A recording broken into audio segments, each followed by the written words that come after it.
John Boyle, General Secretary, and Ms Anne Horan, President. You're all very welcome. Before we begin, a note on privilege. All witnesses and members are reminded of the long-standing parliamentary practice that you should not criticise or make charges against any person or entity by name or in such a way as to make him or her identifiable or otherwise engage in a speech that might be regarded as damaging to the good name of the person or entity. Therefore, if your statements are potentially defamatory in relation to an identifiable person or entity, you'll be directed to discontinue your remarks. It is imperative that you comply with any such direction. I'd also like to remind members of the constitutional requirement that in order to participate in public meetings, members must be physically present within the confines of the Leinster House complex. Members of the committee attending remotely must do so from within the precincts of Leinster House. This is due to the constitutional requirement that in order to participate in public meetings, members must be physically present within the confines of the place where Parliament is chosen to sit. In this regard, I would ask any member partaking by Microsoft Teams that prior to making their contribution to the meeting, that you confirm that you are on the grounds of the Leinster House campuses. All opening statements have been circulated to members and will be published on the Oireachtas website after this session. As agreed, we will limit each opening statement to 5 minutes to allow plenty of time for questions. I'm conscious of the wide range of issues to be discussed here today. If necessary, further or more detailed information can be sent to the Clerk for circulation to members. For our witnesses, I should also mention that due to other parliamentary commitments, members may be in and out of the committee room during the meeting, so please don't read anything more into that. So I'd now like to invite Mr Conneely to deliver your opening statement on behalf of the ASTI. You're very welcome. Thank you very much. Senators, Deputies. As Ireland's main second-level teaching union representing 21,000 teachers and principals, the ASTI welcomes the chance to speak with you today about drug use among young people. Every day, teachers see how this issue affects students' well-being, learning and family life. Our submission reflects what teachers experience in classrooms and school communities and includes the findings of national research, including the Citizens' Assembly on Drugs Use and the Growing Up in Ireland study. Schools play an important role in education and prevention. However, drug use is linked to wider social and personal challenges, mental health, family pressures, disadvantage and community factors. Schools cannot take on responsibility that properly belongs to health, youth and social services. A coordinated system-wide response is needed. It is important we understand the pressures faced by young people. The Citizens' Assembly on Drugs Use describes drug use in Irish society as wide-ranging, complex and multifaceted, highlighting that vulnerable and disadvantaged young people face greater risks and that stigma often stops young people seeking help early. Teachers see this complexity every day. Warning signs, withdrawal from friends, falling motivation, tiredness, rising anxiety or lack of concentration. Many students experiencing difficulties with drugs are already dealing with emotional strain, conflict at home or unmet mental health needs. The Growing Up in Ireland study shows the scale of the issue. By age 17 to 18, 30% have tried cannabis, 90% have consumed alcohol, and a smaller but notable minority have tried substances such as cocaine or ecstasy.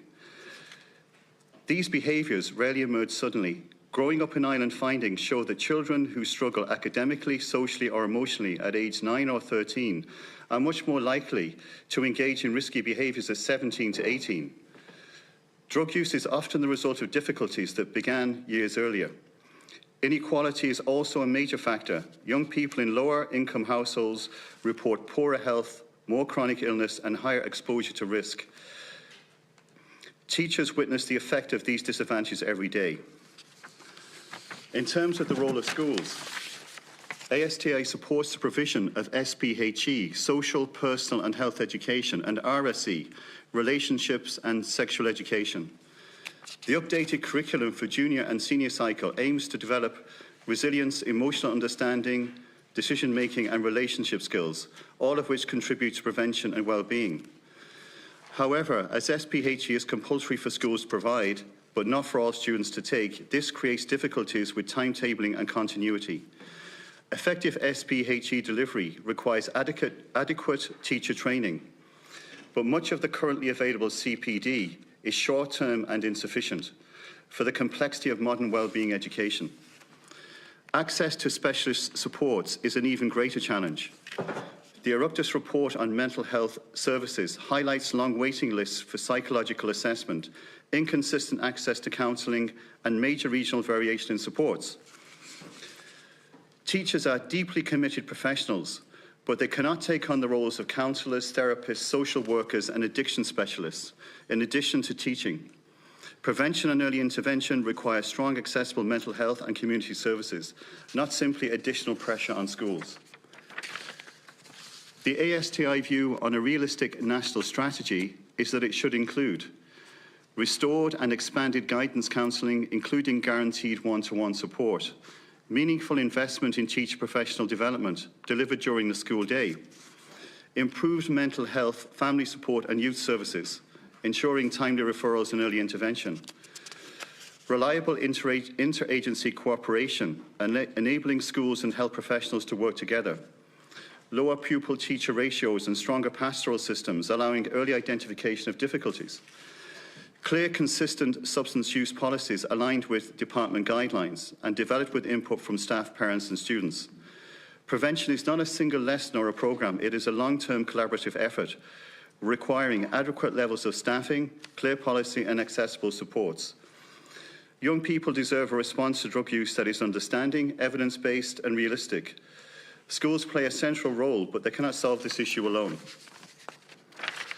We need proper resourcing and investment and a strong partnership with health and community services and respect for teachers' professional role.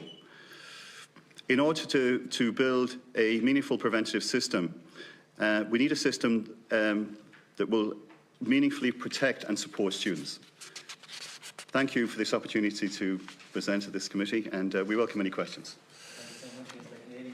Next, I invite Mr. Duffy to deliver his opening statement on behalf of the TUI. Thank you, Chair. The TUI would like to thank the committee for this opportunity to make a submission on the topic of supporting teachers in youth drug education and prevention in schools. The TUI represents teachers and school leaders in post-primary schools, as well as staff working in further and higher education settings, such as Outreach and in the IoT and TU sector. The TUI welcomes the provision of drug prevention education and mandatory SPHA in schools. Schools and other education settings are a safe place and have a role in preventing substance misuse, whether that substance be alcohol, smoking, including vaping, and/or illicit drugs. However, it's important to note that schools are not health service therapy centres, Garda stations or rehab centres. Schools can only work in partnership with other agencies and with society as a whole. Schools have a responsibility for delivering the SPHE programme, but in the broader societal context, parents and guardians and families clearly have the primary responsibility in terms of fostering values and practices in relation to drug prevention that are positive and are underpinned by respect for oneself and for others. Indeed, Article 42 of the Constitution cites the family unit as the primary educator. It is very difficult for schools to counter youth drug use, especially when it occurs in the context of intergenerational drug use in the family home. It's important to note that drug use and misuse is not confined to any individual community or school type. Regrettably, it's far more widespread than that. Schools need to be able to decide which teachers are best suited to teaching sensitive matters such as drug use and misuse. Teachers must be able to access high-quality CPD to enable them to carry out this sensitive and important task. The Department of Education and Youth has a responsibility to provide the CPD at a time and venue that is convenient to teachers.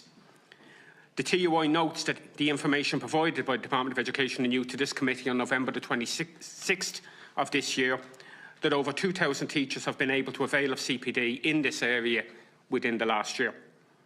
The TUI strongly welcomes this CPD provision. However, the TUI would like to highlight there are over 75,000 teachers in primary and post-primary schools in Ireland today. The TUI suggests that we may need to scale up the provision of CPD in this area. It's also important that CPD be available to staff working in non-school settings, such as Outreach, for example. The curriculum is an important driver and a powerful driver in terms of youth drug prevention. The SPHE programme addresses a range of issues relevant to this topic, but most pertinently, drugs, alcohol, smoking, peer pressure and youth self-esteem. Education, prevention and awareness are important issues for schools. We must also note that whilst provision of SPHE is mandatory in schools, it is not mandatory for students to participate in the programme.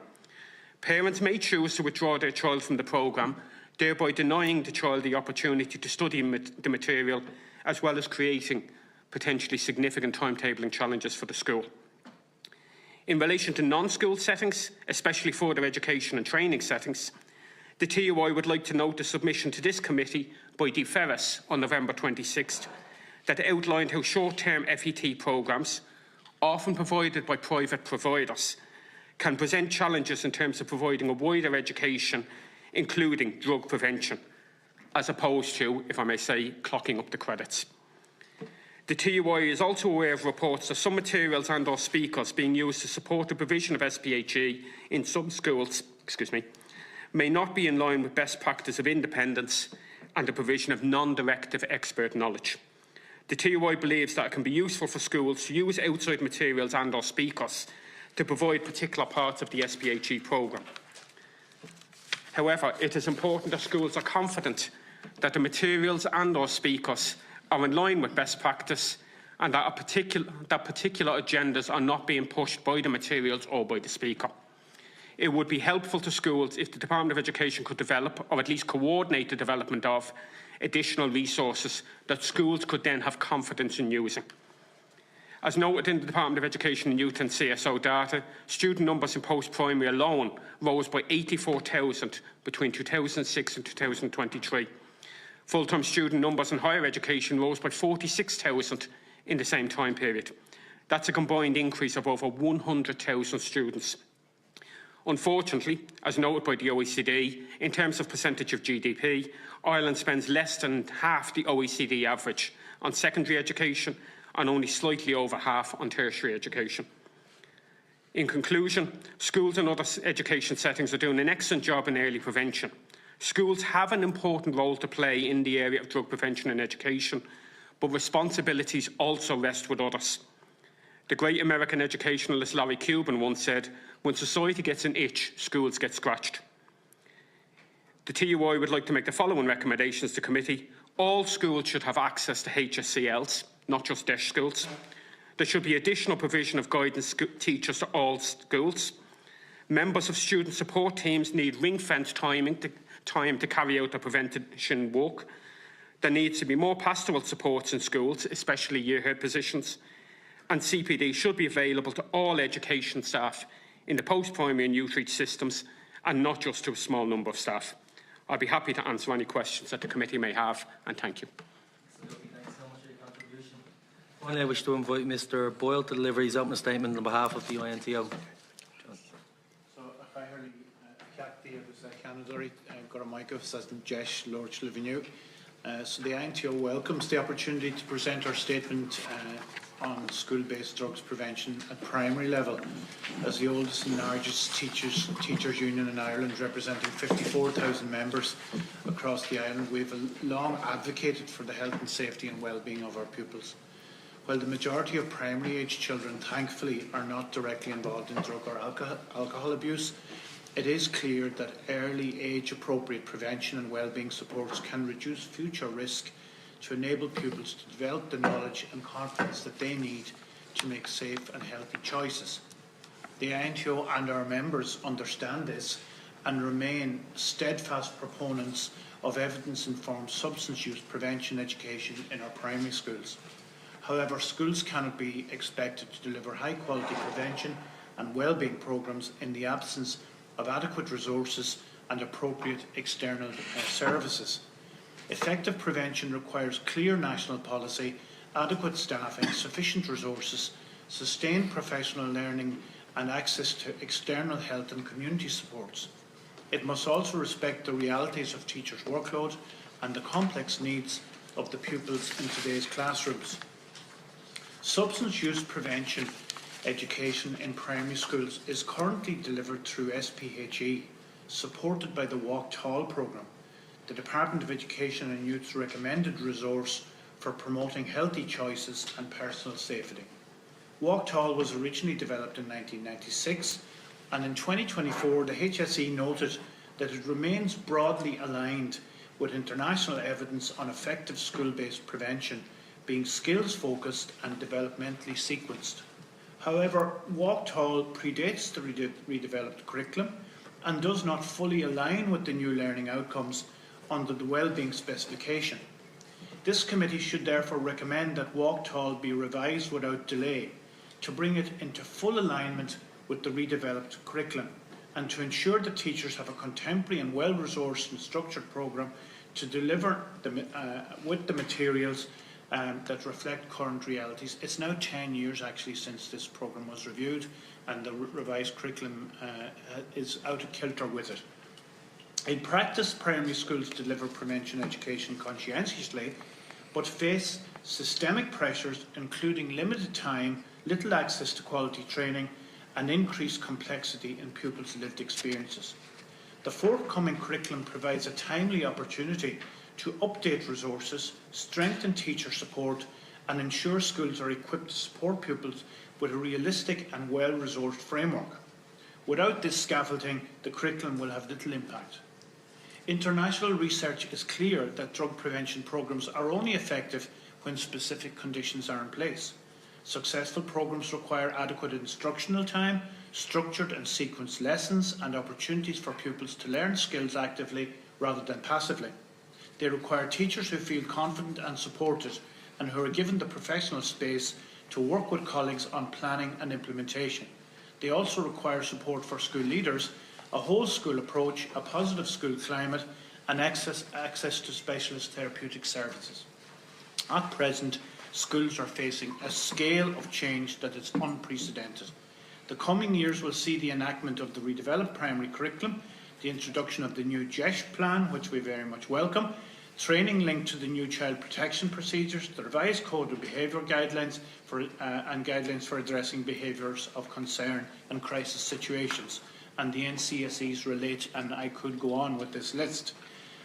These programmes are arriving at a pace that schools cannot cope with, and the cumulative effect is clear.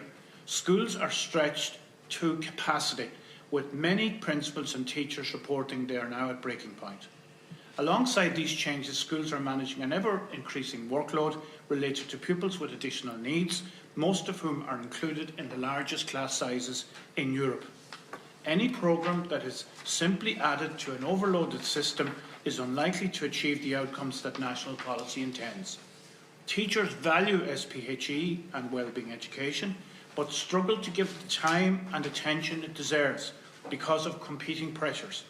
Without appropriate planning time and manageable class sizes, the redeveloped curriculum and its strategies to address substance misuse cannot be delivered. The INTO has previously called for the provision of 6 non-pupil contact days each year to enable the department to provide the training for school staff and to allow staffs to plan for the implementation of initiatives. This remains a very necessary and urgent measure, and when you consider the investment that the department put into the previous curriculum where we got these 6 days, they got 27 years out of that investment and it served their school communities very well, so we need that to be repeated. Schools cannot be expected to do this work alone. Drug prevention education, like all wellbeing and safeguarding work, cannot be separated from the broader society within which children live. Cross-departmental cooperation is needed, particularly between education, health and the Department of Children, Disability and Equality. Policy alignment, shared planning and joined-up delivery are essential conditions for supporting children, parents, teachers and principals. Early intervention is critical. When children receive timely therapeutic counselling and social supports, the risks associated with later substance misuse are significantly reduced. Yet children face long waiting lists for assessments, limited access to mental health services, insufficient family support provision and inconsistent engagement from community agencies. Without access to these services, teachers can only do so much. Our teachers are not social workers, counsellors or therapists, yet they are increasingly expected to carry responsibilities that ought to be the remit of health and social care practitioners. In conclusion, the INTO recognises the importance of effective substance use prevention education in primary school education. Our members remain committed to the welfare and education of the pupils in their care, but they cannot deliver this work without the time, training, resources and interagency support that we have identified as essential. So we're quite happy, myself and our President Dan, to take any questions from committee members. Good evening, Michael. John, thank you very much. Okay, over to our members. You will have 7 minutes for questions, and the first member to speak on the list is Deputy Colin Burke.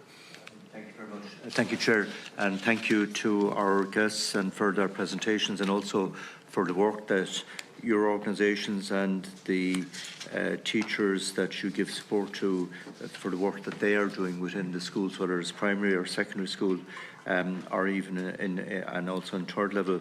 I suppose the one point there made by Mr. Duffy was about there's only so much schools can do. It's really, falls back to the parents. But do you think that in relation to schools trying to develop a programme that there's a need for the involvement of parents as well?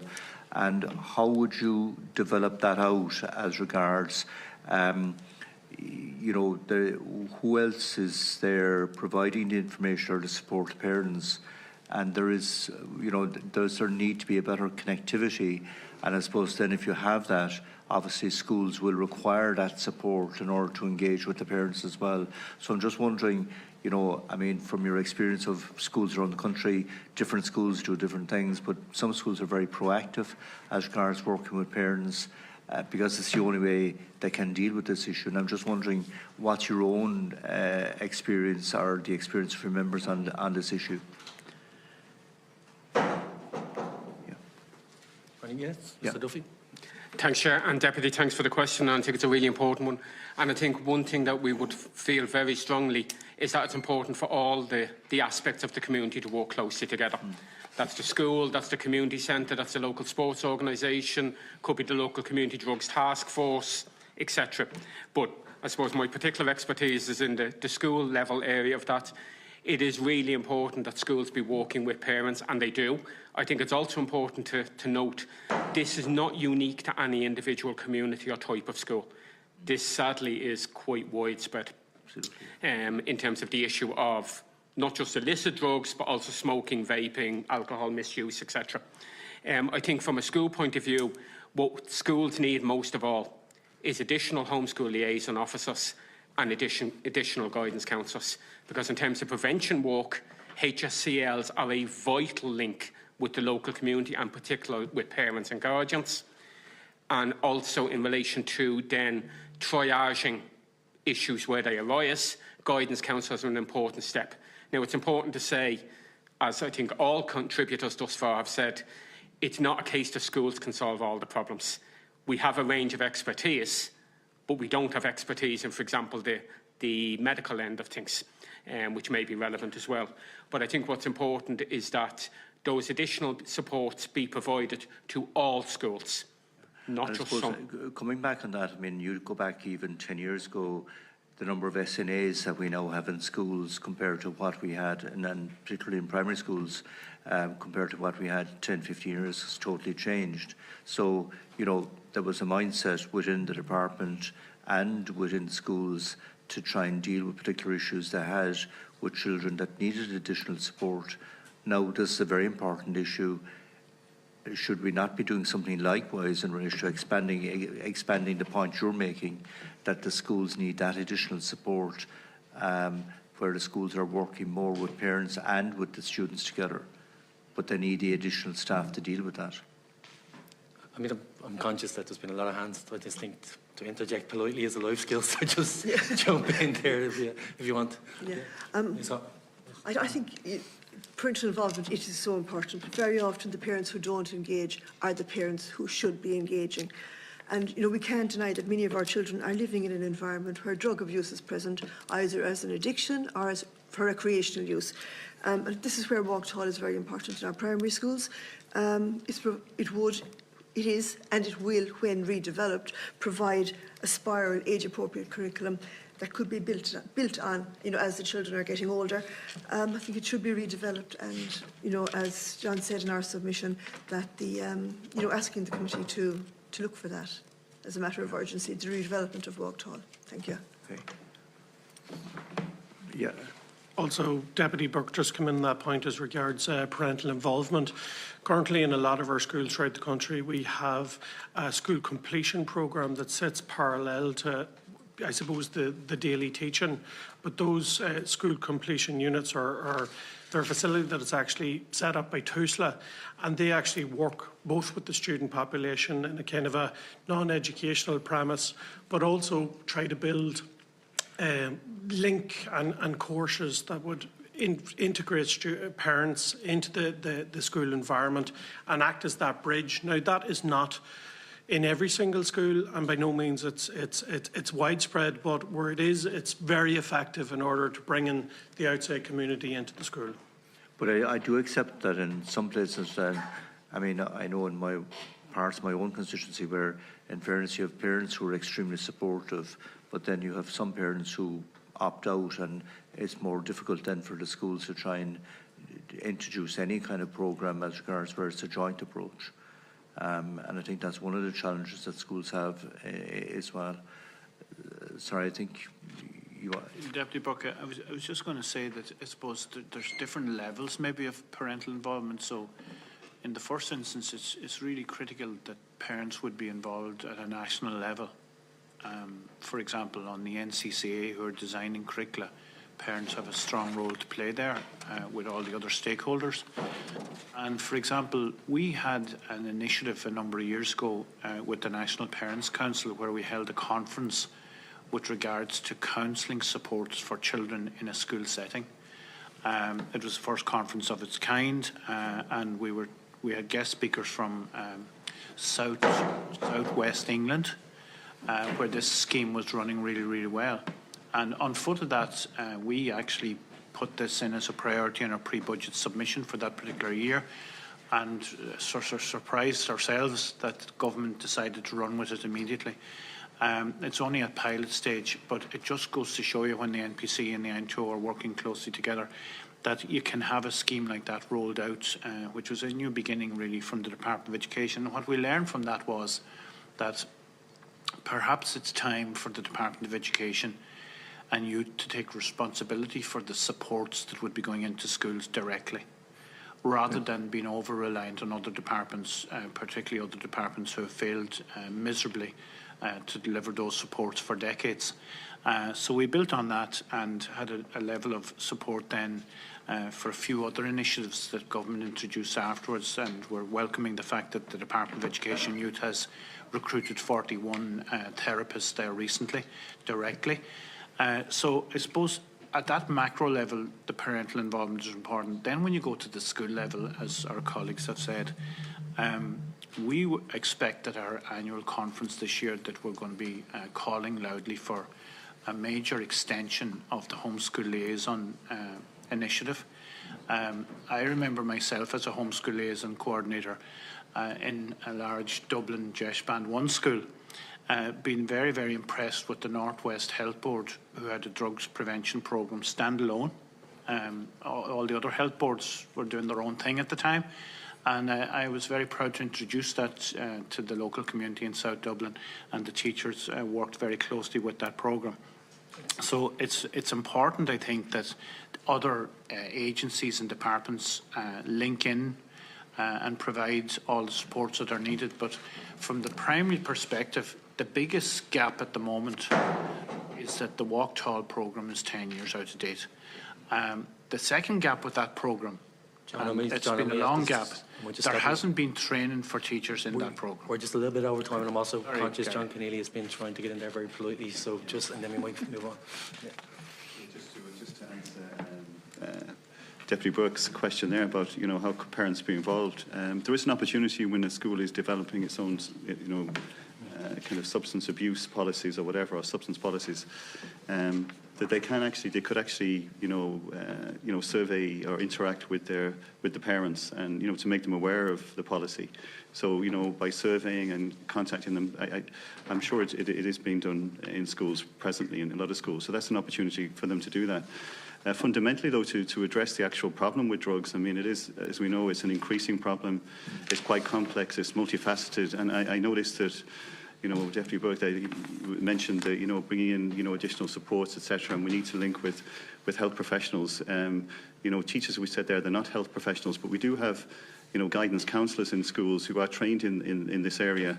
And that is an area where we can meaningfully interact. And if we want to make improvements, it's one area now where we need to look at, and we need to, the idea of kind of ring fencing the number of guidance counsellors. That would be a very important, meaningful, if you like, action that we could take on this. Presently, guidance counsellors are required to do lots of other things, and student numbers have increased, and it needs to be looked at. Really, it's something we could do easily. Thank you, Deputy Burke. Deputy O'Murray, you're next on the list. I can come back to you if you like. No. Gormaigov, the Fáilte Rúh Galéir, Tá Mansásta Bheag Jailal leis an Ábhar Seá Liv. On some level, you've probably given the answer already, in the sense of it's a greater level of counselling, of psychological services, it's homeschool liaison, and look, sometimes, like, we all know they're the right terms, but we use early intervention, interagency, cross-departmental. We don't always see a lot of it. Look, I think of my own dad's school when he was principal of St. Joseph's in Merhavnamore. You would have had, obviously a really good homeschool liaison, a real good connect with the community. You would have had school completion. You would have had the Springboard initiative, which was working with families. At that stage, it was only dealing specifically with families in Merhavnamore, and just greater level of resources. People like Alice Malone doing huge work. We had in the Disability Committee Tiernan O'Neill in from Corpus Christi and Moy Ross, and again he spoke about the added services they had got. Obviously, there's the Disability Committee, so you were talking about the therapists, but he also spoke about psychologists, on the basis of, at times you were dealing with Moy Ross, you were dealing with Limerick, you were dealing with the feuds, and it was the fact that you needed services for kids who were dealing with the day in, day out trauma of what was going on at that particular time. So I think we all agree that schools, and where we've seen it, are the place. They can't be the solution to the drug addiction problem, to intergenerational trauma, but they can be a base where we can address this. But again, it only matters if you have a sufficient amount of supports. We all know the issues that exist in primary and secondary schools in relation to keeping the wolf from the door, never mind anything else. So see the system that we need and the service that we need. If you could, in 5 minutes, basically list out what that would look like for yourselves, because I think we need to get down to, Turkey in relation to this. So just to initially, in terms of, I suppose we've had quite a bit of conversation around the external agencies and the supports that we can get, but internally in the school, Deputy O'Murray, during austerity times, postal responsibilities were stripped out of our schools. We're sitting in a scenario where we would have had 52% of teachers who would have had postal responsibility. That now is sitting just slightly north of about 30%. In the first instance, and we're very acutely aware of this whole notion of the one good adult. And in our schools, we don't have postal responsibilities back up to where they're at a sufficient level. We have a distinct lack of year heads. They usually act as a fulcrum for students coming in and presenting with problems, and they're the go-to person. We certainly need more of that in terms of the schools, and also in relation to the CPD and the training for teachers. I think that's absolutely a mandatory requirement that we have, because, in the first instance, you need to be able to deal with these issues, and you should have the repertoire skills. So we'd be calling upon, if you could make that recommendation to the Department of Education and Youth, that training and an enhancement in terms of the allocation of post responsibilities is a must. John Boyle? Yeah, obviously I would endorse that submission. I suppose maybe a good few of the deputies here present would be familiar with a particular programme, not the one the Deputy Morocco mentioned, the Springboard programme, which is a brilliant programme, but there's an excellent programme called City Connects in your own constituency of Ireland.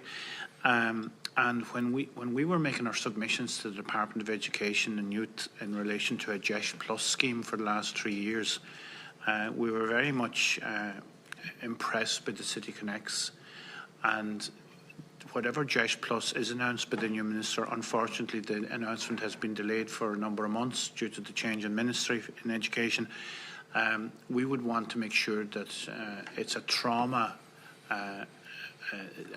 scheme, and that in the 100 or so most disadvantaged communities across the island, primary and post-primary schools, that the focus, there are additional resources, but that it's not all about the standards and academics that these children would achieve. It should be more focused on dealing with intergenerational trauma.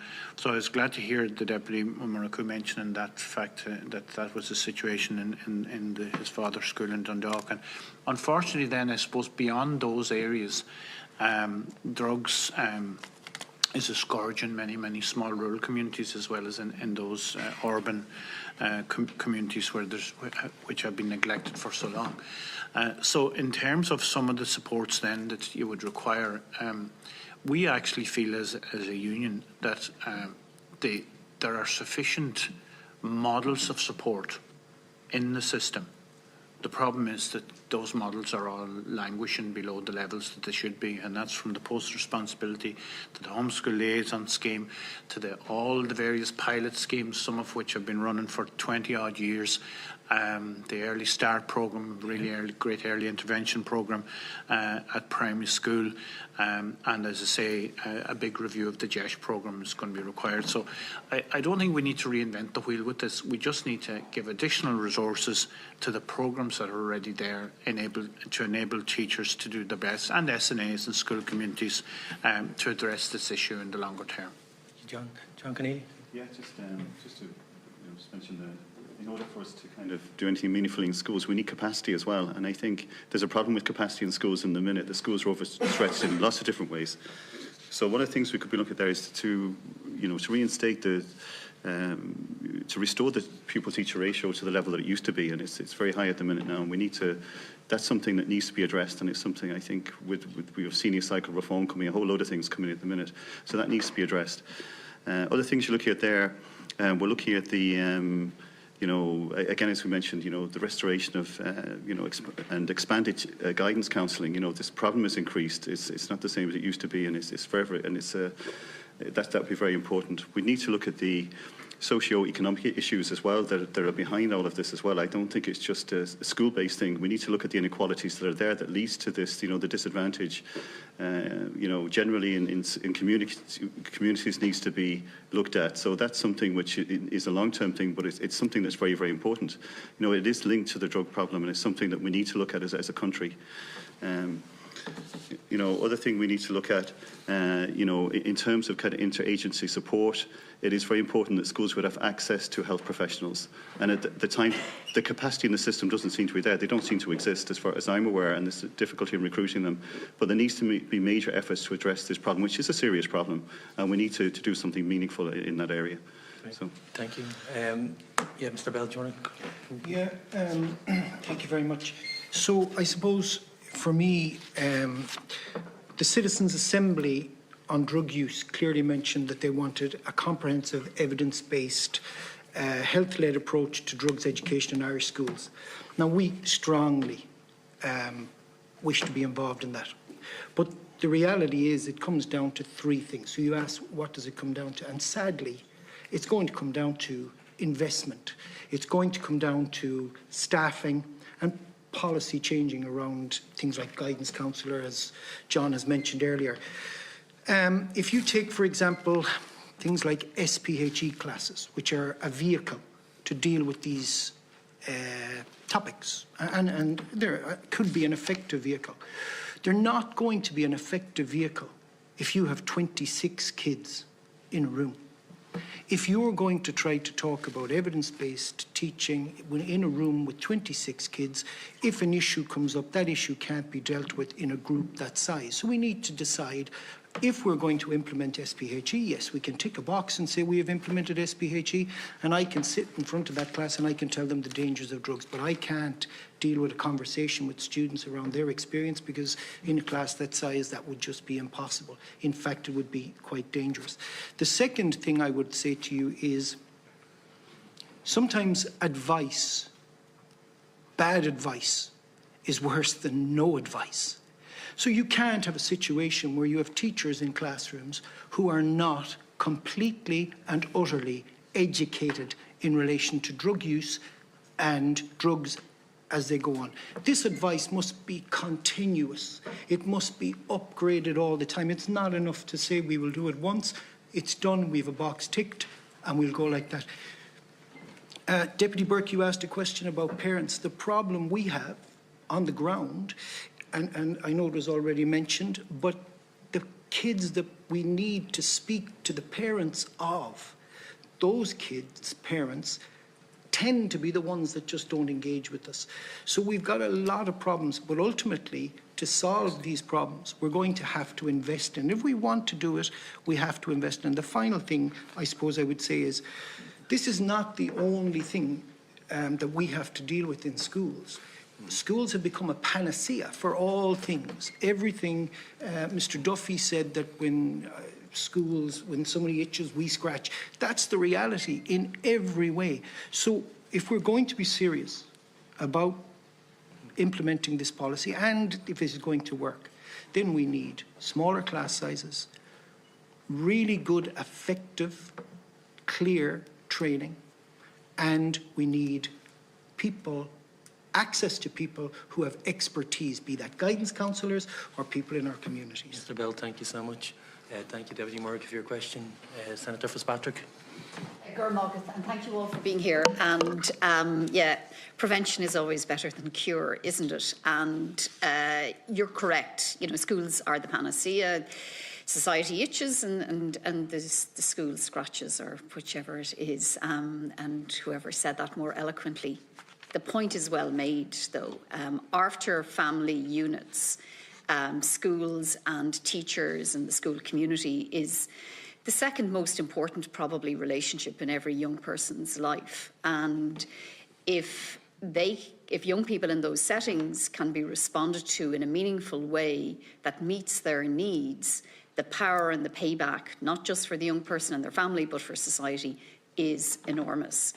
And the big issue that I'm hearing, it's capacity. It's around capacity. It's capacity constraints, it's time constraints, it's resources. And the one of you called out the stat that the department gave to us of the 2,000 teachers availing of CPD, the continuous professional development. Out of 75,000 and more teachers a year, I'm embarrassed for them to actually give us the stat. You know, by any standard in terms of workforce management, that's a very poor indicator. So what I'd really appreciate if the three of you could do today is just share with us what are the practical barriers for a teacher who, let's face it, has dedicated their life to knowledge, to sharing knowledge, to being educators. What's preventing them from availing of CPD in practical terms?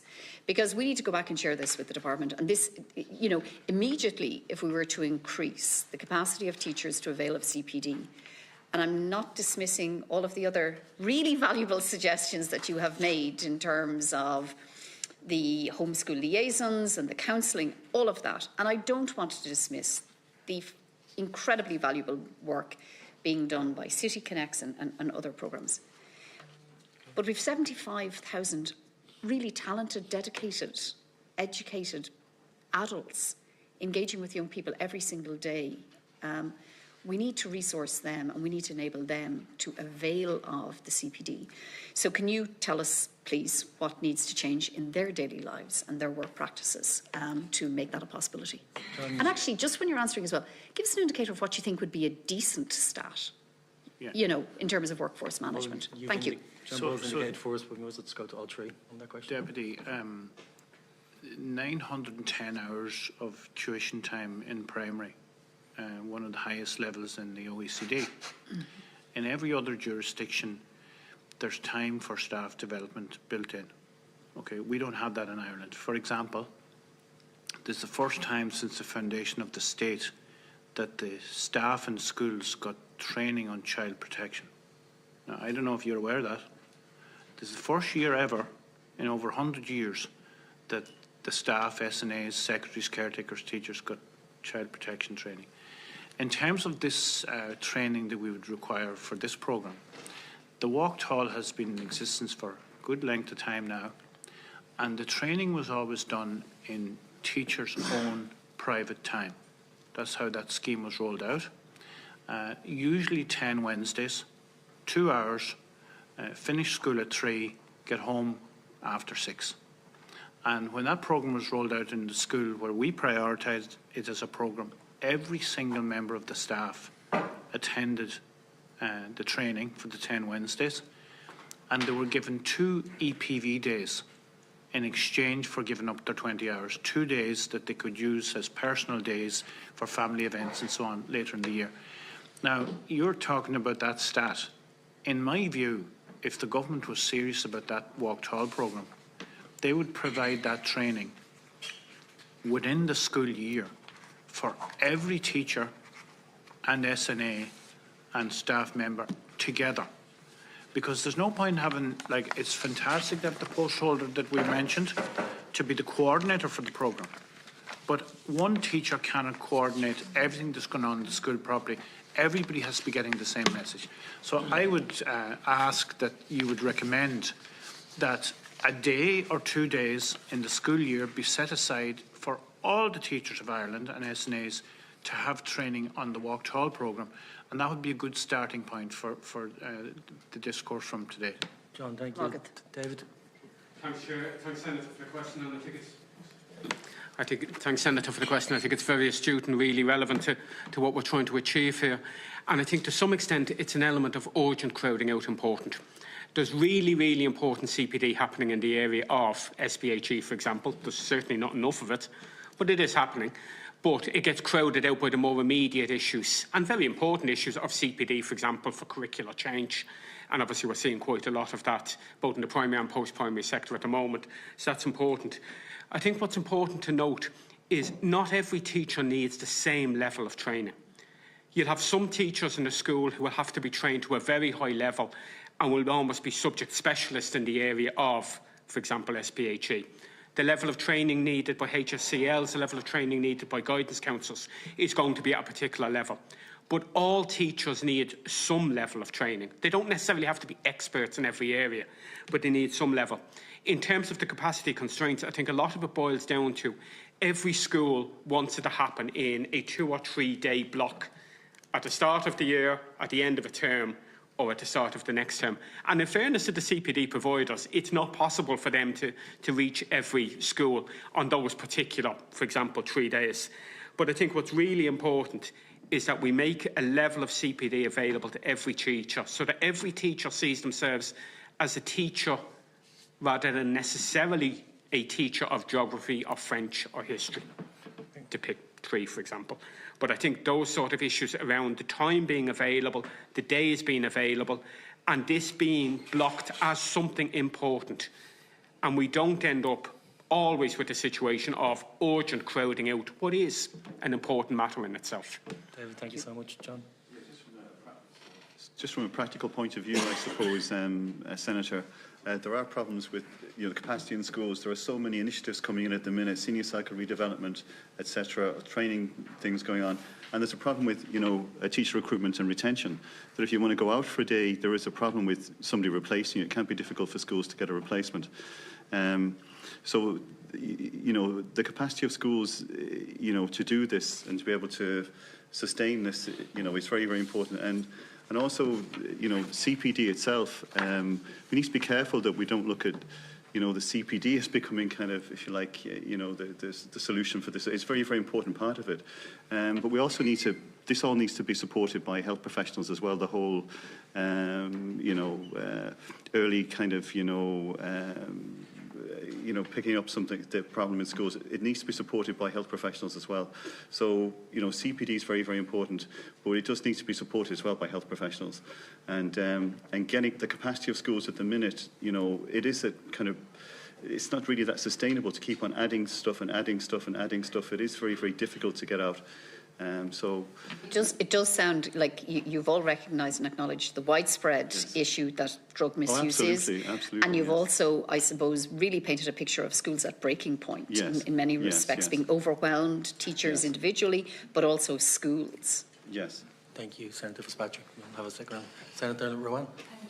And thanks very much for your contributions. I suppose what I'm thinking of when I listen to the contributions is a number of things. So first of all, that kind of community approach, right? And that in many communities, the school is at quite a distance from the community and the services. In some cases, I think sometimes it depends on the leadership of the school or the length of time that maybe a certain principal has been in the community.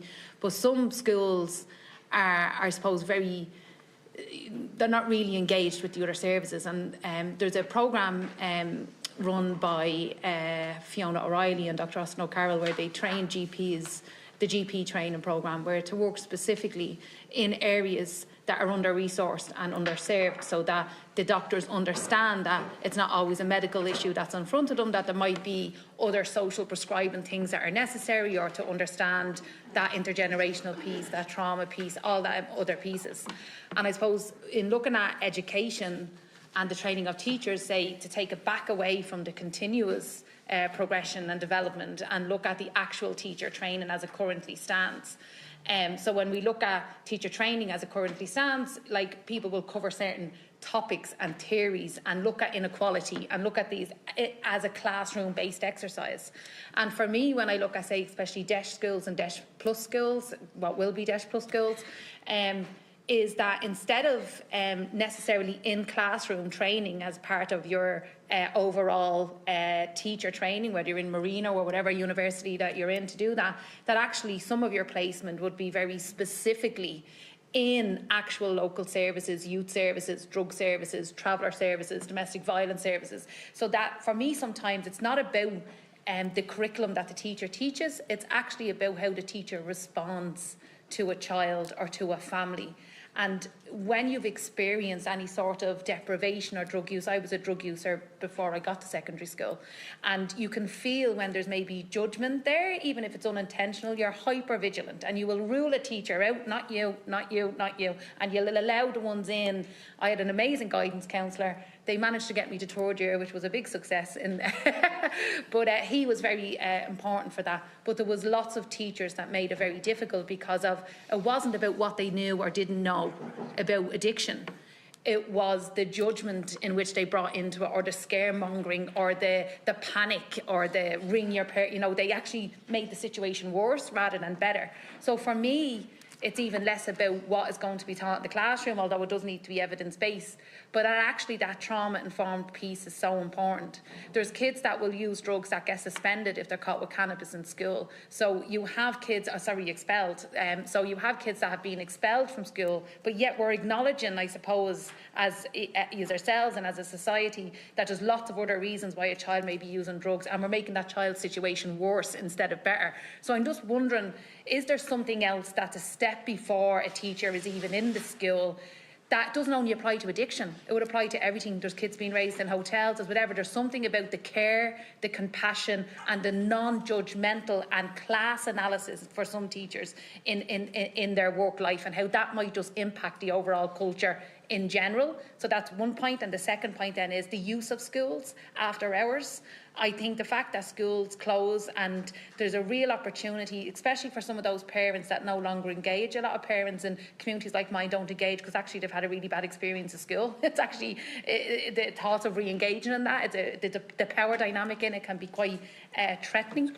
So I'm wondering how we utilise schools after hours, so that youth spaces, women's groups, men's groups, so that the school becomes a site within the community that's not only the piece that happens from 8:30 till 3:30. In New York, they have amazing kind of community-style schools that everything happens after hours as well, and then the school becomes a positive experience in many different ways within the communities, and it can change the relationship then between people within a community and their actual physical school space. Okay, yeah, no, all hands have gone up, so I was just going the order the opposite order from last time. So, John and Richard, if you want to come in, if either of you want to come in, or if it's... Yeah, I think what you're saying is fantastic. It sounds really, really good. The only problem, I suppose, in schools, we have a myriad of different teachers. I know to look at me, you wouldn't think it, but I've been teaching for 30 plus years. And my teacher training experience was very, very different to what it is today. So you're actually working, you're not working with a greenfield site. And that's a problem. We've got a whole load of different teachers at different stages, and how we get all of these people to the same level. That is going to be a challenge. So I do think what you say is fantastic. And I think that the homeschool liaison programme does try to do that. But again, it's not funded fully, it's not fully implemented like it could be. And that's something, again, that we would have to invest in if we were going to go forward. Do you know? So yeah, but it all is going to come down to how we invest in this and how we make the space for it. But there's definitely potential. Anne?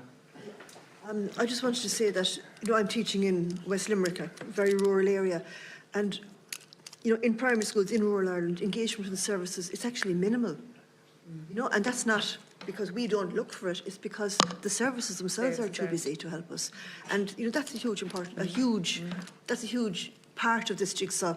And, like we said, things have to be wider than schools. The services, we all have to work together, but if the services aren't there, if we can't get OTs into our schools the way we used to 15 years ago, if we can't get advice when we need it, this is another area that's going to fall by the wayside. So, Anthony? So, Senator Ryan, you sort of bring in a very interesting whole concept, and from your own experiences there, fundamentally, there's a teacher supply issue across the country, but more acutely in actually JESH schools. And for some reason, because of the very bespoke and sort of requirements and the needs that are there, teachers it's incurring a huge cost for them to work in that background. So we'll actually have seen whereby it's harder to retain staff in JESH schools. Fundamentally, it speaks of the whole notion of the cost of caring. And sometimes by going to a more maybe middle-class background school, it's maybe more favourable working conditions. But I wanted to speak to that piece around the whole sort of topography or the composition of the profession that is teaching. Fundamentally, we're a very homogenous group. Teachers tend to come from middle-class backgrounds. They have tended to be very successful in the school setting. They've done very well in their Leaving Cert, gone to third level, and they're not equipped, or very few of them. And for some reason, we're not recruiting teachers out of the socioeconomic background that would lend themselves to be working and have that sensitivity and kind of appreciation of the students who are in those schools that you speak of. And teachers will learn from each other in that regard. If you have Absolutely. much more of a diversity, they train each other in a sense, The relationship between teacher and students is incredibly symbiotic. When teachers are happy, students are happy, and it just feeds itself into itself. Around like the school itself, I can't speak enough, and we've been touching around it in terms of the competition for time in schools. And to the foremost, teachers and particularly management see that the emphasis is being placed on assessment, Leaving Cert exams, but then also there's this huge requirement whereby teachers have to, prepare their students and help them out in these wider issues which are societal based. But when you have maybe huge pressures, both coming from maybe parental and the system itself to prepare towards an exam, to put them as a springboard into employment or springboard into third level, you can see where there's actually a huge pinch point. Your last point in relation to the outreach programme and about a school being at the hub of the community. I think I work in an ETB school.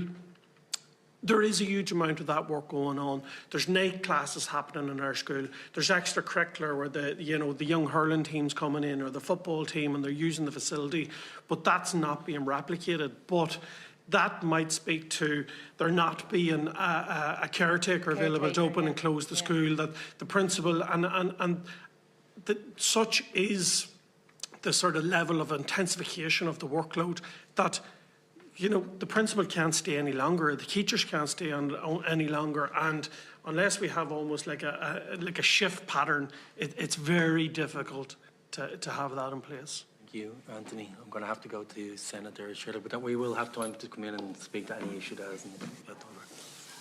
Actually, maybe we just let Mr. Boyle make the point you wanted, and then I can ask my questions then, because just for consistency and continuity of the conversation. Yeah, no, but in terms of, for my session, I'll just offer up the time. So No, of course, yeah, no, it's within that's fine.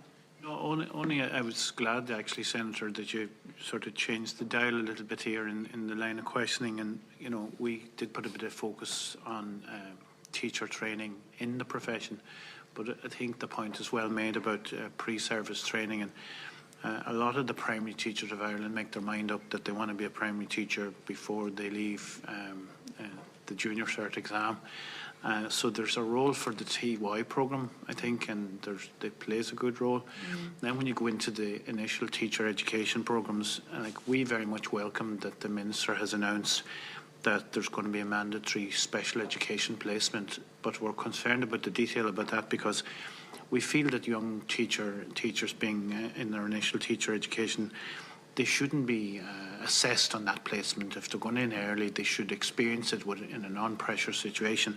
And there's definitely a case to be made for there to be mandatory placements in JESH schools as well, for example, or in some of those community initiatives that you're mentioning. And then the piece about the school being the hub, it's really interesting, actually, that former Taoiseach Bertie Horan, in a blaze of glory, announced the new project in St Ultan's out in Ballyfermot a good number of years ago now, and that had that sort of wraparound care feature, and that has not really been replicated nationwide. In fact, Fingal County Council is probably one of the few areas where they would not allow a new school building to be built unless there was a community element to it, with community hall and a caretaker provided by the council. So there's a lot of good work going on, as you heard earlier from the North West Health Board years ago, that really we need joined up thinking across the country. So I think there's a lot of sense in what you're saying here, but it's a matter of giving it a priority by the various departments involved. Thank you, John. Thanks. And I just want to say I'm delighted we have both, obviously, the INTO, the ASTI and TOI, so both primary and secondary school unions represented here today, and I suppose so mindful that we're talking about children where there's addiction in the family, but also children, young adults where they have substance misuse and addiction themselves.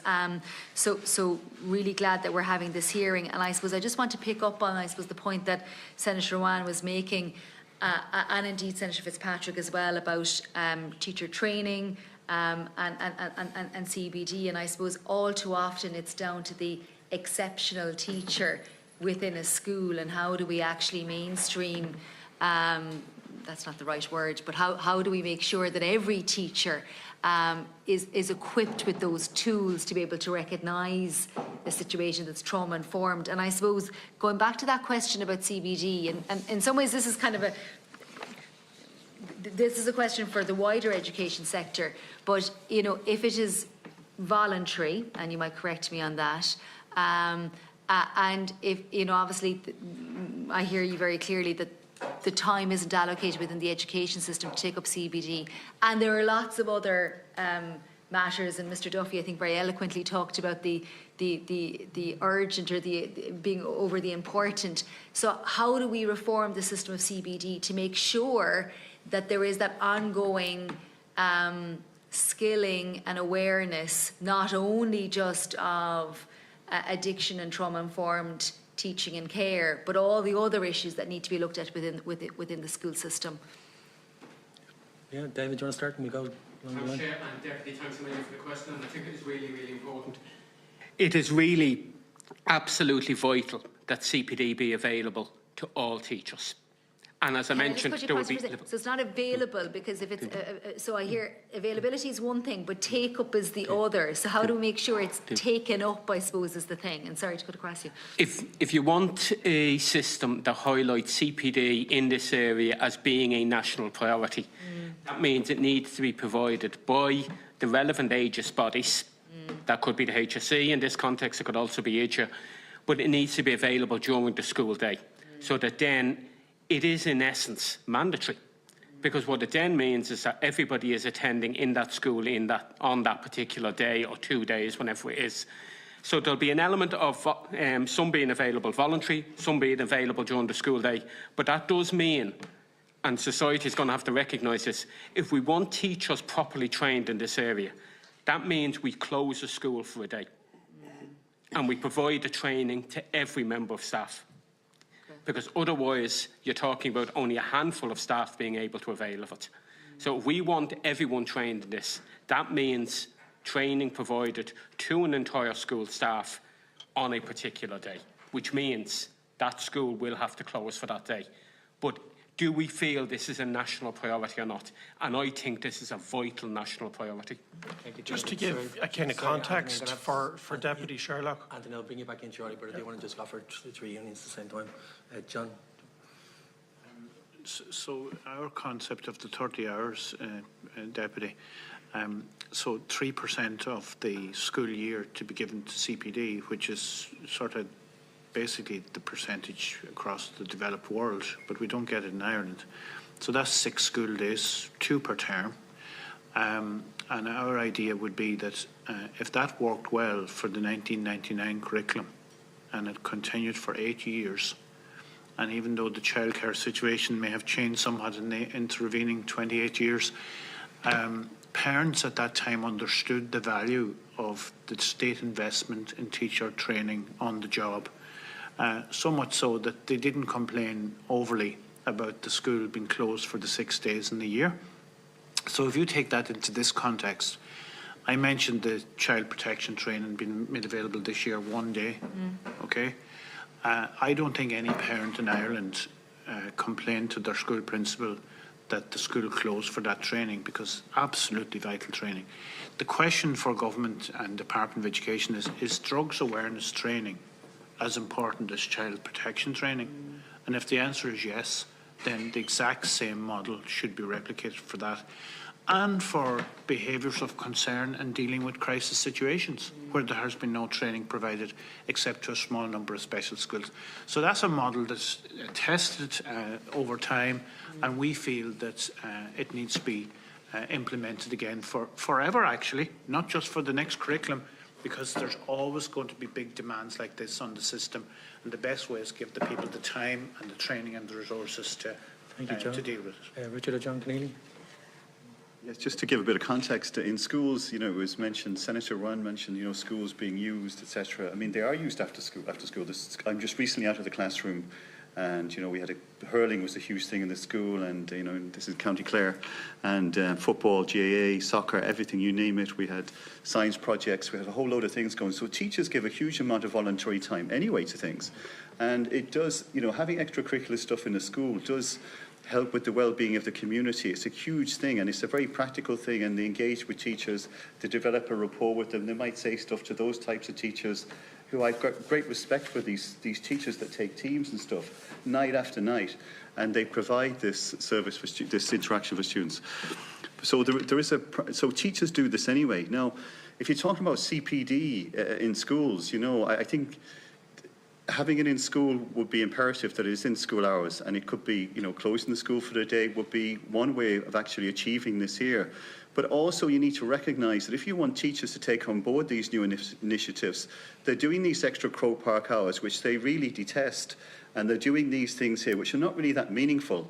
And if there was alleviation in those areas in the background, it would help them, if they want to take on board these new initiatives and be able to, maybe take them on board meaningfully, and to give them their full attention, because their attention is required in so many different areas now that they're spread very thin. They're, if you like, there's cognitive overload there with all these stuff coming at teachers at the minute, that the capacity for the individual teacher needs to be, freed up a little bit so that they can give their attention to these things. So, it might seem like a slight kind of segue into something else there, but it is a problem that we have. And that teachers are doing this extra work, they're made to do Croke Park hours, they feel it's a detention after school, I'll be quite honest. And I think that's one area that needs to be looked at if you wanted them to engage with these programmes as well. But CPD inside of school would be an excellent way of inside school hours, would be a practical way of doing this and meaningful. Okay. Deputy Chair, thank you so much. Okay. We'll have another round very Yeah, quickly, yeah, I yeah. promise. Over to myself now, but I'm conscious I've interrupted lots of you. I'll try to do it equally, but if you'd like to take back some of that time, Anthony, I know I interrupted you there. Would you like to come in, say one?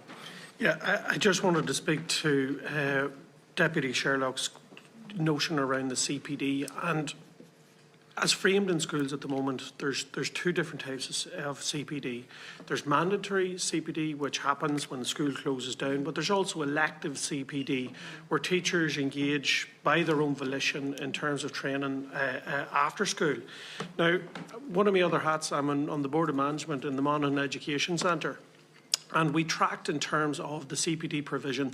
There was 78 opportunities afforded to teachers between September to December.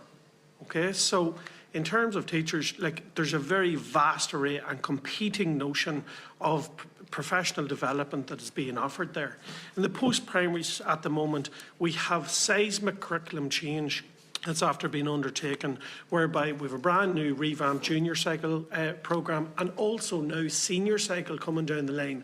So teachers are at absolute max capacity in terms of dealing or interacting with professional development. Now, my colleague here, Mr. Duffy, did speak to if it's going to be and it's going to be worthwhile, it should be that mandatory notion whereby we close the school down and we give the time for teachers to interact with something if we deem it as being meaningful and it is deemed of merit. But certainly this expectation that teachers are going to be able to do more, I think, is a folly. Richard, do you want to come in? Yeah, sorry, Deputy Sherlock. I would just ask the question, and I have concerns that are probably a little bit different to other people. And my concerns are that when we talk about this topic, and I'm thinking particularly in terms of SPHE and that, and I know we're here to talk about drug misuse, but when you talk about a subject like this, there's a whole range of things in there that are extremely difficult to deal with. Now, I'm teaching, like I said, for a number of years. I have no specific training in drug awareness or suicide prevention or self-harm or you name them, right? In the same way as I'm going to throw it over to you, you probably have the same amount of training in this area as I do. And I would ask the question, would a 2-hour evening CPD make you feel comfortable and equipped to deal with teaching a class of 24 students about everything they need to know about drug prevention, its dangers, and an evidence-based way? So that's why I lend to Mr. Boyle here. 2 hours in the evening isn't going to be enough for us to have a meaningful drugs prevention program where our teachers are trained adequately. And I believe that Mr. Boyle has offered what I consider to be a reasonable suggestion if we're interested. And if we're not, then we can all say, okay, fine, this was just a good talk, but that the investment isn't going to be put into it. So we're no different, really, or at least I speak for myself. I can't speak for the expertise of the other people here beside me, but I'm no different to you in terms of this. I have the same level of knowledge in terms of how to deal with drug prevention. Senator Ruan over there gave me huge pause for thought insofar as would I come across as being judgy? I don't have those skills because I've never been trained in that respect, and I doubt very much that a 2-hour evening course is going to give me all the skills I need. So if we're serious, then we need to act seriously in terms of funding this and doing it properly. Anne, do you want to take some time back? Sorry, I just kind of want to, it is related, to go back to the fact of services being missing in our schools. You know, we have a huge resources. IDA is understaffed at the moment. You know, they haven't enough to do what they should be doing to provide sufficient in service. So things are being kind of, you know, put on the long finger.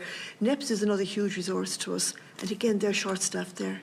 So I think this is a system-wide. You know, it's much bigger than what our schools can do. It's system-wide. We need more resources in all of the services that affect our schools. Thank you. Thank you. I've only a short time left, so it's a question probably won't give enough time to answer, to be honest. But like, when you consider moments of intervention, so I was up in Limerick Prison there with part of the Justice Committee visit. I've spent a lot of time looking at prisons, and you know the demographics of people in prisons are usually all the same, and there's usually similar type of markers. Often neurodiversity, often poverty, but there's also a huge correlation between suspensions, exclusions, and from my perspective, I can absolutely understand why that happens. Do you feel you get enough support from the state or any form of wraparound services when any of your members have to take that difficult decision in relation to exclusion, suspensions? What sort of interventions would you like to see for a young person who has to go down that road, but understanding that there's difficulties that places on your members? What's the wraparound support you'd like to see from the state? I'll just start with David, then I'll go along the three again. I think, and it is really important and it is very valid, I think it's a combination of the internal and the external. And we could be talking in some contexts about intergenerational drug use within a family home. We may be talking about an emerging issue in a particular family. But I think what needs to happen is schools need the internal supports. So that's more HSCLs, that's more guidance counsellors, that's more year-head positions, etc. And it's also the external, and as Anna's made reference quite rightly, we need the support of CAMS, NEPS, TUSLA, SCP, etc. And I want to make clear, this is in no way a criticism of the staff involved in those services. The reality is they are dealing with caseloads that are utterly unmanageable. The problem is when a student or somebody else makes a disclosure to a school of a student engaged in problematic alcohol use, smoking, vaping or illicit drug use, the school needs to be able to call on expertise internally and externally. And at the moment, to be honest, those services are not at the level that I think anyone would like them to be. John, did you indicate? Yeah, I suppose when we talk about teacher education again, so certain schools that I've been involved with down the years, and lots of my colleagues in INTO, we made sort of decisions for the better good at school level that perhaps weren't fully within the confines of the rules set out by the Department of Education at the time. So we would have taken school closures, half days, etc., repeatedly over a period of time to engage with NEPS psychologists or to again engage with other training externally provided to make sure that all of the staff were up to speed on different issues. So if you take currently, there's an initiative called Guidelines for Dealing with Behaviours of Concern in Crisis Situations. So there was a very narrow view taken at Department of Education in relation to where these crisis situations could happen.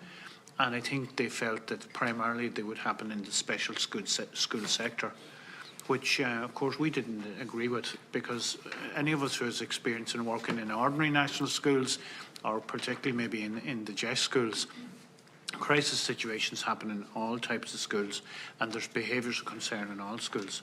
But it was only piloted for the special schools. There has been no engagement with the ordinary schools whatsoever. And the training that's been provided for the special schools, there's no word of it being replicated. There's some training going to be provided for the revised Code of Behaviour and the Beacon Altus actions, which is welcome. But I think when you take specific initiatives, government are going to have to, first of all, drop an initiative to introduce a new one to deal with the workload.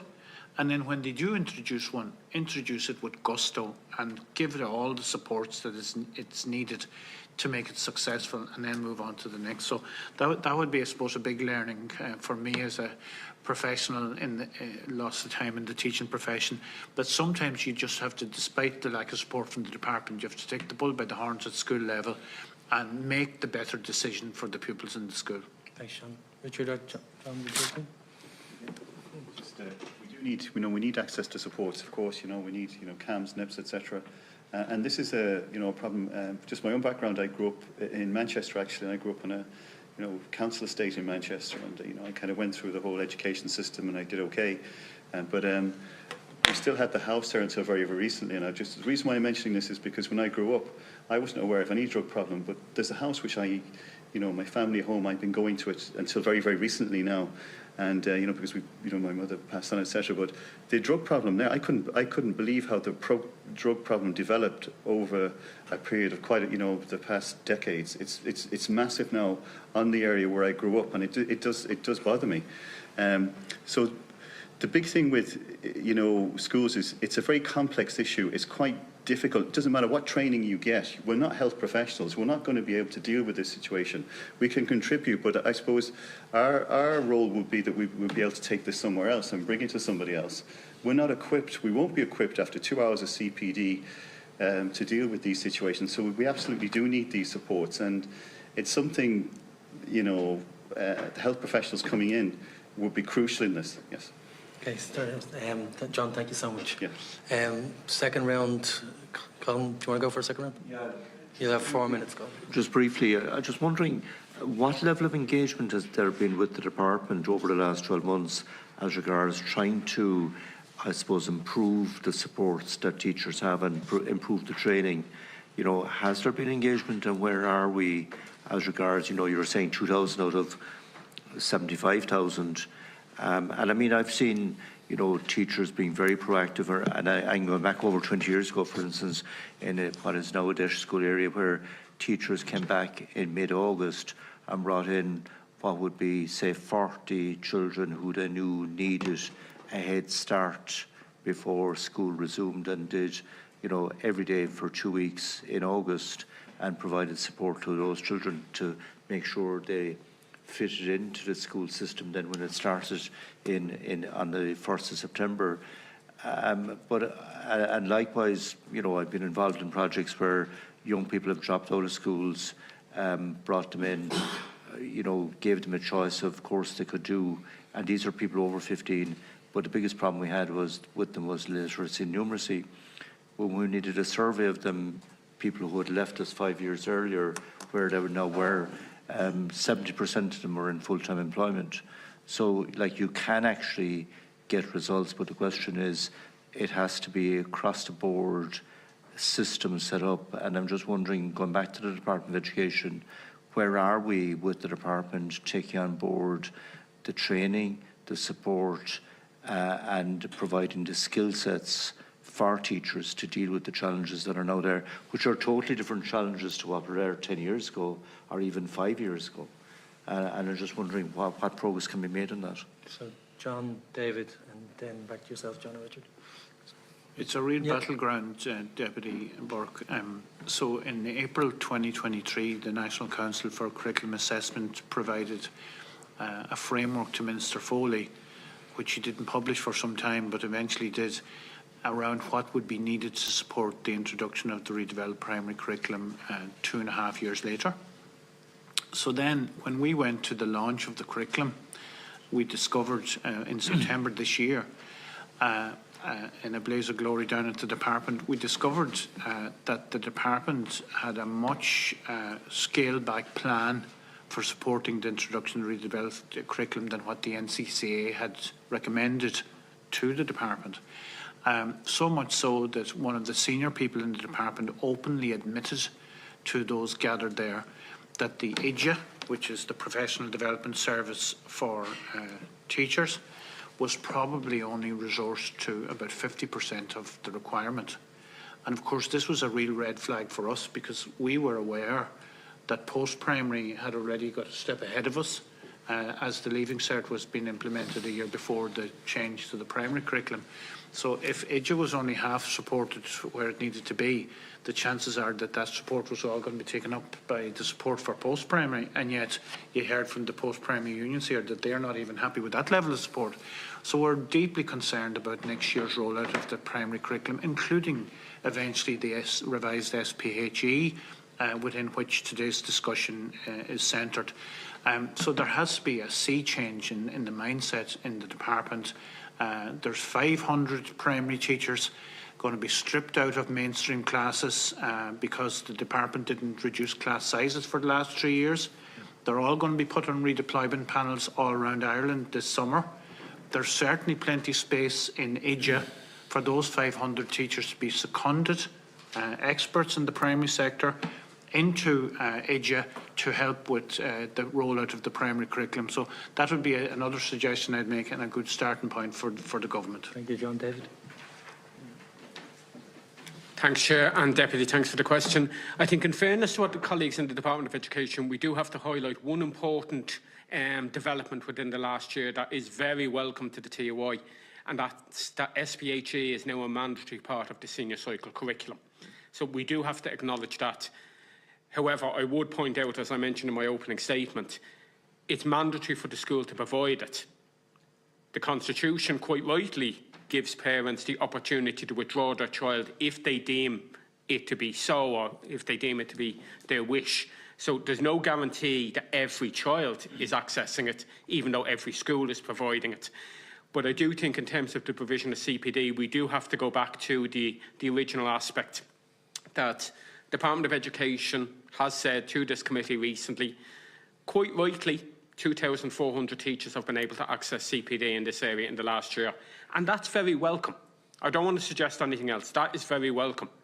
But we also have to put it in the context of slightly over 75,000 teachers in primary and post-primary classrooms today.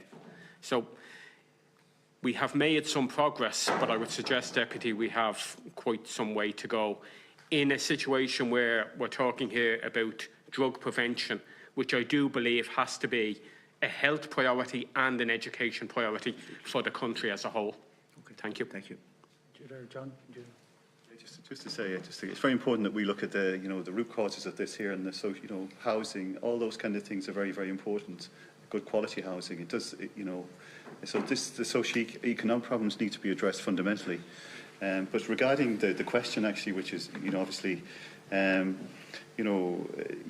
we've got there's never been as many students in the Irish education system, or certainly in the post-primary system, as there are at the minute, I believe. And, that is a problem when they're trying to roll out all these initiatives after initiative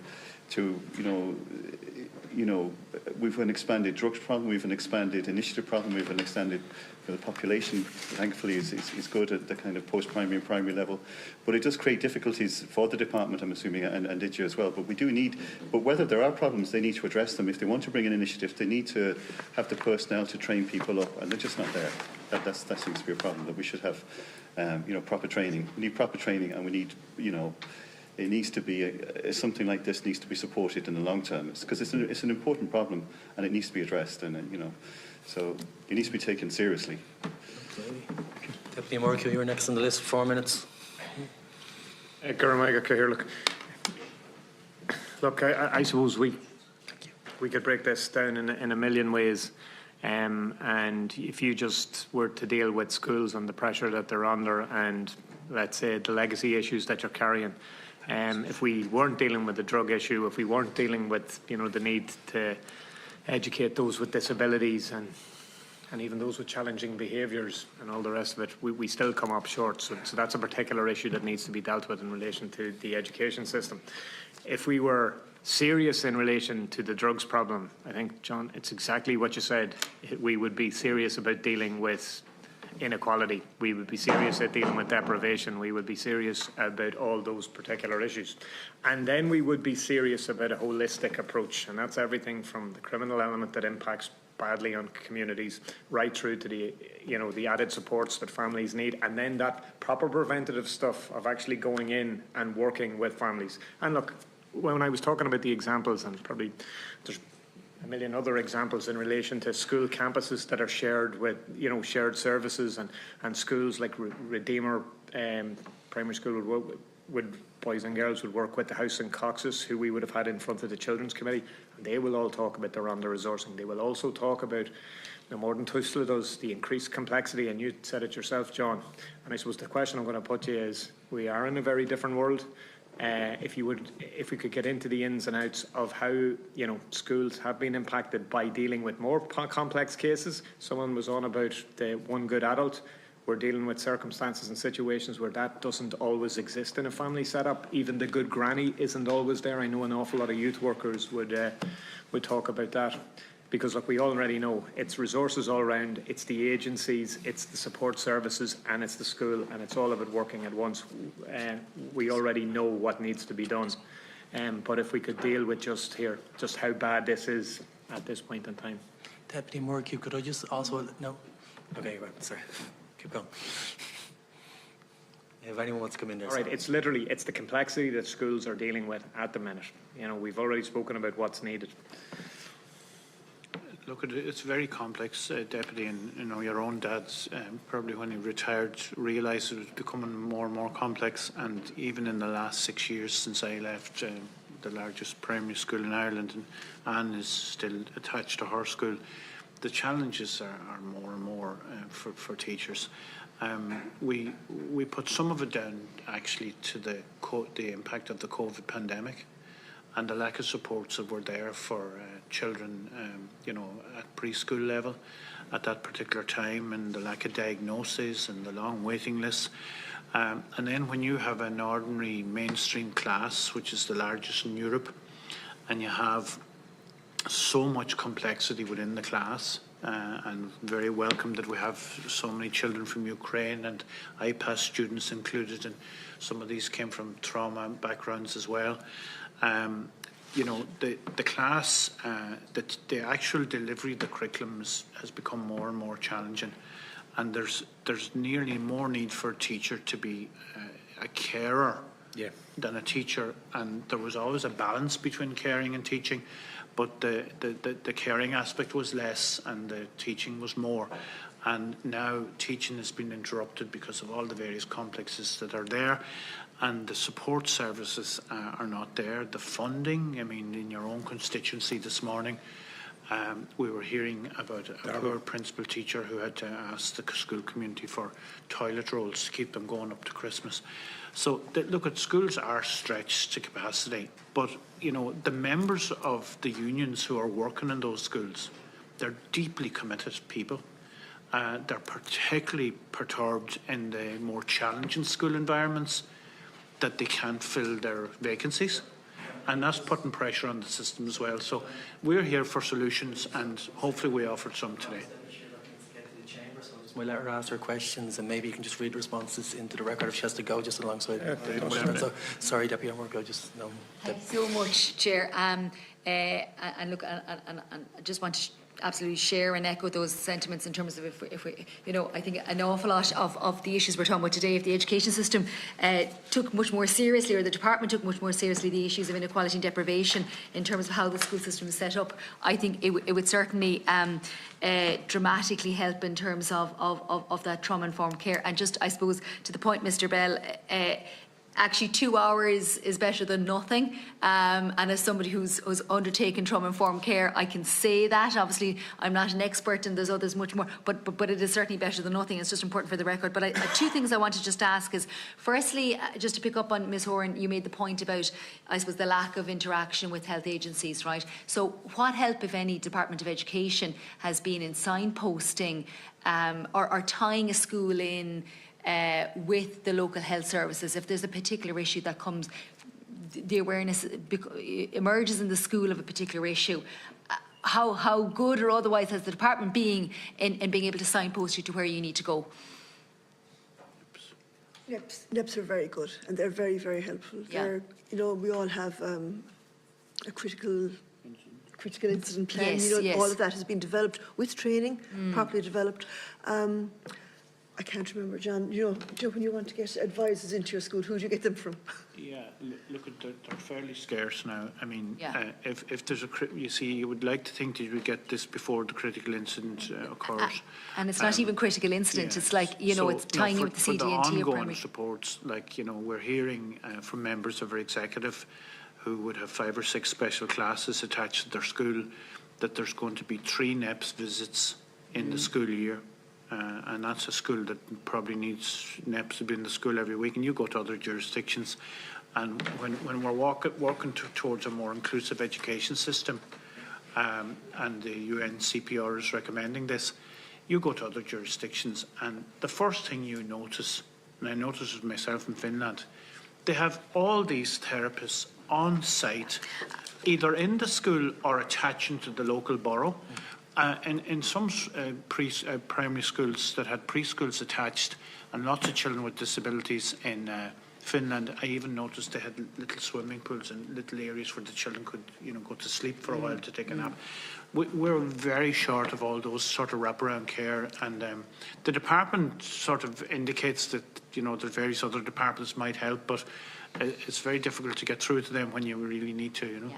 And there's the lack of joined up. And I think, look, you made the point earlier about City Connects and the multidisciplinary teams that are in place, and I think that's obviously the model there. The last question I just have is just with regards to the experience of vaping, because certainly I know there was figures quoted earlier with regards to cannabis and other drugs, but vaping, which is we're seeing figures now of 30% of young people vaping at the moment. But what impacts are you seeing within the classroom, particularly, I suppose, to the secondary schools? Obviously, there is so much in primary school as well, but particularly to the secondary schools.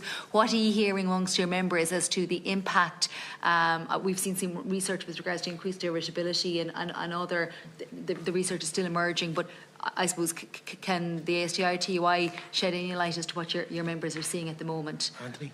Yeah, so although I'm the president of the DUI, I was back in a school teaching in a JES school in Carrickmacross as of last year, and an absolute explosion in terms of vaping. It seems to be, these things tend to be very cyclical, and almost there's like a perception that this is cool, or it holds credence or currency among our young people, and it just happened that the vaping, and especially the single use, you had these scented and flavours and stuff, it just turned into an absolute animal. And I would go so far as to say that it was endemic across all year groups right up, and it was something that the school was actively And do you have dissuading. a view that it's having an impact on student behaviour, attention, all of that, or not?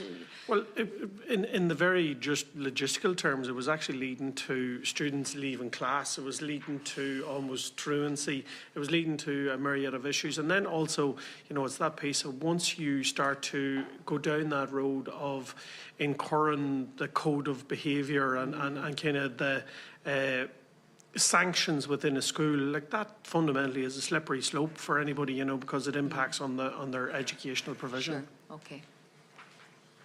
Richard or John, did you want to come in? Yeah, we can see a lot of kids, but there could be, it's very hard to pinpoint exactly, what the irritability is coming from, what the lack of focus. It's very hard, but you would often see kids leave class during class, and yeah, it's very difficult to stop that behaviour, but it's definitely a problem, Okay, David, you want? Yes, David.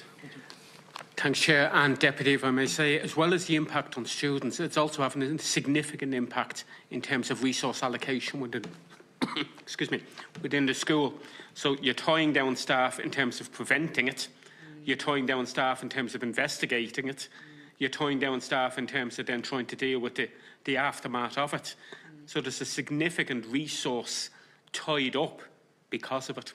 Okay. Thank you. Thank you, Deputy Chair. Look, and Deputy, thank you, Deputy Morgan, for if you'd like to go back to your questions now. And yeah. Look, in fairness, just actually to follow on, have you come across I suppose there's two things, because we're talking about drugs, and in fairness, Deputy Sherlock spoke about vaping. I imagine the case of, the more, what you call it, the likes of HHC and whatever, it is a very particular issue where you're dealing, which can lead to obviously really complex issues in relation to children's behaviour and ability to actually operate in any way, shape or form at school. And I suppose there is that wider question that I'm not sure that was asked in relation to how prevalent and how often does it come across I suppose your desk in relation to, this might relate more to secondary school, of kids who are using and abusing not only, vapes, but beyond into, drugs. yeah, David, you've indicated. Thanks, Chair and Deputy. Thanks for the question. And I think you very astutely point out the use of illicit drugs, generally speaking, isn't happening in schools. But dealing with the aftermath of it is absolutely something that is falling on schools in a situation where it is questionable the level to which the expertise and the resources are available to schools to be able to deal with that. And then, as I think all the witnesses have identified, the agencies then we rely on for support, in fairness to them, are doing fantastic work and are working extraordinarily hard. But they themselves, in many cases, don't have the resources to, Don't have the to support the resources school. for the need that is out there at the minute, and that's the problem. Like, I expect that only schools, at best, as much as we need the wraparound service and everyone needs to be involved, that's a straightforward one of you just need to be signposting, and there needs to be a support structure to deal with that very particular issue. You know, does anyone know? John? Deputy, a study done fairly recently in, I think, Dublin 15, and the results were quite alarming in relation to substance abuse by even children in primary school, and the link between some of those particular children and some of the gangs and criminals. I actually, what I should have said as well, like on some level, we're talking about intergenerational addiction and the impact that has on kids. But you're also dealing with kids at times that are doing drug runs from their very young age, because you know they're in very, very dangerous sets of circumstances, and I suppose they're more of the complex cases that we now have to deal with. That was a major concern and an eye-opener for us, and I think at the time that study was reported, we were in the throes of trying to negotiate the JESH Plus that we first came up with the idea 3 years ago, and we're delighted it's going to be happening, but it was for communities like that, schools serving those communities, that we felt that the JESH Plus was necessary, and whenever it does happen, it's going to be really important that it's going to have the resources to be able to deal with that, because that's not, I think, consistent across the country. You know, thankfully it's confined, but if it's not got under control, we could be facing the exact same issue in other communities. So, big worry for us that such a thing would be happening. It's everywhere, but it's obviously more impactful, and it's to a greater degree in disadvantaged, large working class areas. So in our area, we would see a lot of, say, students who may have been academically successful falling off. And again, it's very hard to pinpoint exactly why that is happening. It's very difficult for a school to do that. That brings us back to this notion of how do you get a student to trust you enough to tell you what's going on. And I suppose the answer to that would be, again, you need one-to-one guidance. You need somebody, someone they trust, someone that they can trust and someone they can speak to. So it's almost a circle all the time, but we definitely do see it. Why it's happening can be any amount of reasons, but it's to get the child to have an opportunity and a platform to open up, discuss it, and then to deal with it. And Chair, you asked a very interesting question early on. You said, what do we do when we get to the end? The answer is we pretty much have failed at that point.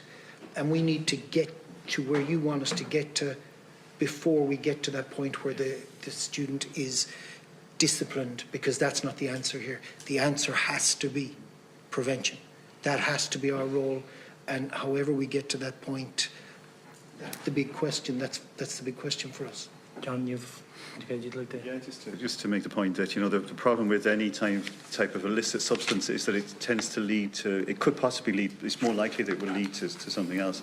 The vaping thing, I know it's not to that, it's not necessarily, you know, I'm not comparing it with something more strong, more serious. The vapes, depends what's in them. Yeah, and there is, see, I would see, if you look at the smoking, you know, we had the kind of the legislation that came out regarding ordinary cigarettes. I think the vaping thing needs to be legislation needs to be brought in. I think schools, we don't have, as we say, there a lot of principals, vice principals, you know, the year head's time can be used up dealing with this, and that is a problem because there's so many other things naturally in a school that you have to deal with and they want to deal with.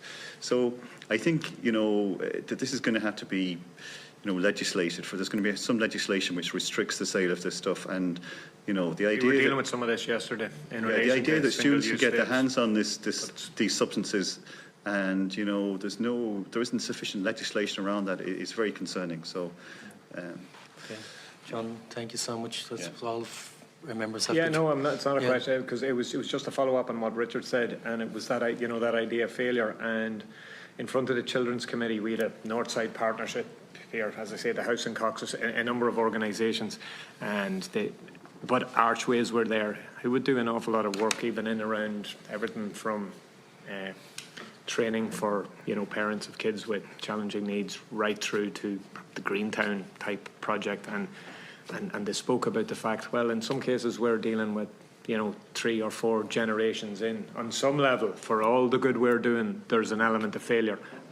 And that's not taken away from their work, and they weren't taken away from their own. It's just a fact we haven't got serious about any of that. And I'm not saying you can save every individual person and every individual family, but we can definitely do a hell of a lot better, and our society would benefit in so many ways.